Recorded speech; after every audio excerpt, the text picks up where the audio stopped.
Suicide's never a choice. Sickness makes that choice. Bullying makes that choice. All these things that are not you make that choice.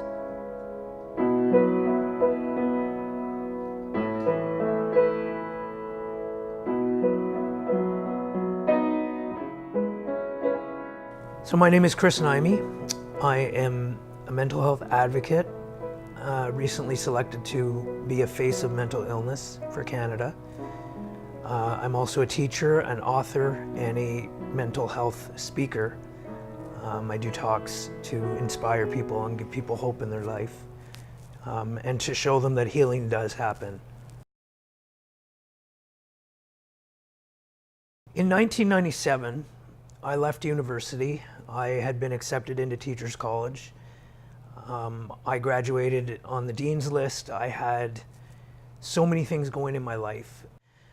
But I went into my job in 1998. I was teaching a grade 4 class, and I was known as Mr. Nihmey. To these kids, I was Superman. And as the pressure of teaching built up and triggered what was going on in my mind, the illnesses that I was struggling with were starting to pop their heads up more and more. And I would smile, and those kids would come up to me, and that fake smile would just emanate, and these kids had no clue what was going on. In 2000, I resigned from full-time teaching without anyone knowing the real reason why. But as I left and went into January of 2001, something started to happen. And I went from feeling the lowest, terrible feelings I could have, and I started to feel really good. And as the faith built up and I felt better and higher and higher and higher, I thought I was a prophet of God. And it got so intense that in April of that 2001 year, I thought that I was actually the second coming of Christ. But what goes up must come down. After being in mania for 4 months, feeling this incredible feeling, I started to slide down. And my sister called me and she said, "You gotta go see someone." She said, "Go and see the doctor. You're not feeling well." So I finally did. And it was confirmed, and he told me 4 words that just changed my life forever. He said, "You have bipolar disorder."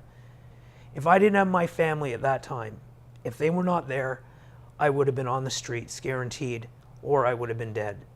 And when I picked up a pen to write my book, 2 sides of the story, it changed my life completely. I finally had a purpose in my life. I was going to write my story. I was going to change the way people thought about mental health. I was going to show them that acceptance and compassion, when it is there, a person can heal. I did make it out of the basement. By mid-September, I had flown the coop and was making my way outside of my own will. I was seeing friends and taking care of some responsibilities regarding my novel. I would subsequently, with extreme hard work and strength, emerge to work, write, and live. I would become me again, but different. I felt it was really important to speak to elementary students as well, because they may be young, but if we can show them early that if they're struggling, if they need help, that they got to speak up and reach out and get that help. If we can show them early at a young age, when they get to high school and things get more challenging with the pressures of high school life, they're going to be able to go, "Mr. Nihmey said, I got to get help if I feel this way, so I'm going to reach out for help." What other healthy things could someone do with dealing with mental health?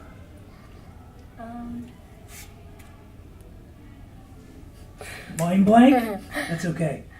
You should not lose hope, because someday you'll get out of that mental state and you'll be better and fine and healthy.